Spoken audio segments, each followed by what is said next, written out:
Greetings, Guardians. And welcome back to Olympus Alliance. The wait is finally over. Palant has officially arrived. The brand new Elarite Tank has entered the Dominion, and from everything we've seen so far, he brings a completely different playstyle compared to the Titans we already know. Now, before we begin, remember one important thing. This is a first look. We've only just gained access to Palant, so today we're going to explain his role, his skill, his artifacts, his skin, and what his overall design suggests. But as always here at Olympus Alliance, we don't make final conclusions without testing. Over the next few days we'll be running hundreds of battles, trying different combinations, different elements, different artifact levels and different lineups before bringing you our complete Palant guide. So let's see what this new Titan brings to the battlefield. The first thing that immediately stands out is his role. Palant is a tank. He belongs to the Elarite element, but at the same time he also has Earth synergy, making him the very first bridge between these two groups. That alone already opens many possibilities for future Titan teams. Instead of replacing Earth Titans, Palant looks designed to work alongside them, bringing the Elarite mechanics into an already durable frontline. And honestly, that makes him incredibly interesting.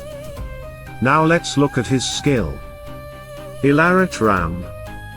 Palant charges directly into the nearest enemy, knocking them backwards.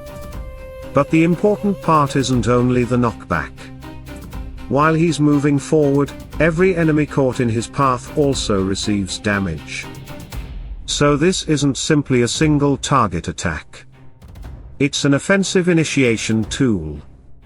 He dives into the enemy formation, disrupts their positioning and damages multiple opponents at the same time. That means his value isn't only surviving. He's constantly creating chaos in the enemy formation.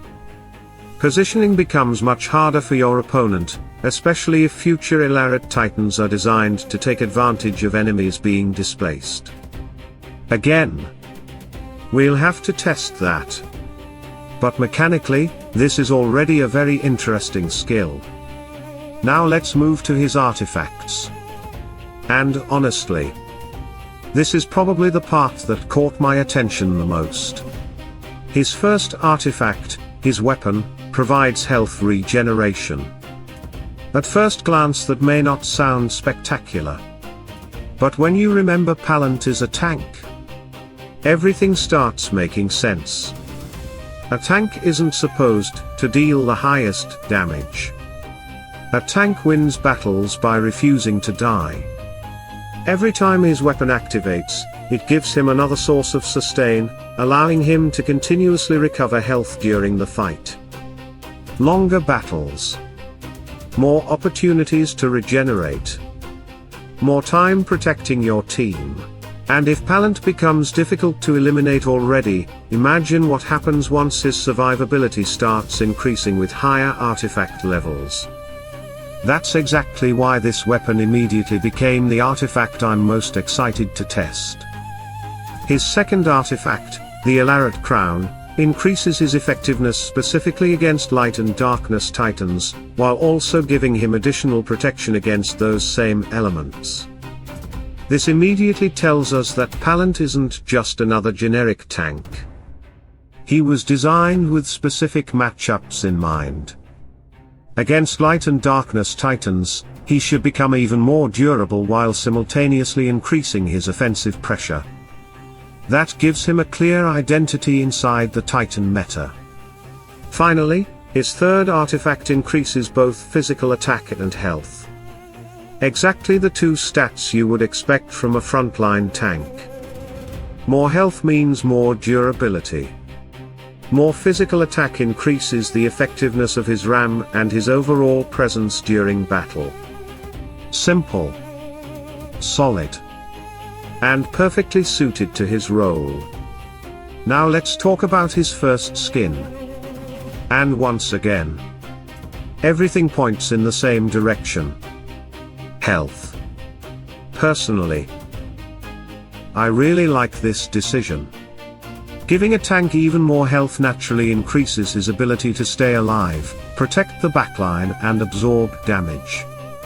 But here's where things become really interesting. Remember his weapon artifact. It regenerates health. The larger Pallant's health pool becomes, the longer he remains alive to continue benefiting from that regeneration throughout the battle. So even before testing, we can already see a very clear design philosophy. Health. Survivability. Sustain. Constant frontline presence. This isn't a Titan designed to disappear after a few seconds. He's designed to stand there, protecting, regenerating, and forcing the enemy team to spend valuable time trying to remove him. Of course, theory is one thing, reality is another. And that's exactly why we don't stop at first impressions. Over the next few days we'll be testing Pallant against every major Titan composition currently in the game. We'll see how he performs with Earth Titans. We'll test him alongside the new Elarite Titans. We'll compare his survivability, his damage, his artifact priorities, his skin priority, and most importantly, whether he truly changes the current Titan meta. Because that's what Olympus Alliance is all about. Not guesses. Not hype. Real testing. Real numbers. Real conclusions. So if you're planning to invest in Pallant, don't rush. Let's test him together first. We'll bring you complete guides, recommended upgrade priorities, the best teams around him, and whether he's worth fully investing in. For now, our first impression is extremely positive. He has a unique identity.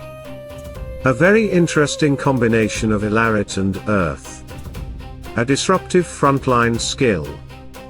Artifacts that clearly reinforce his tank role. And a health skin that perfectly complements everything his kit is trying to achieve. Now it's time to see what happens once he enters real battles. Guardians? We'll be working on Pallant extensively over the next few days, and we'll bring you every piece of information as soon as we have enough data. So if you don't want to miss his complete guide, his best teams, his upgrade priorities, and all of our testing, stay tuned. Stay sharp. And as always, salute and friendship.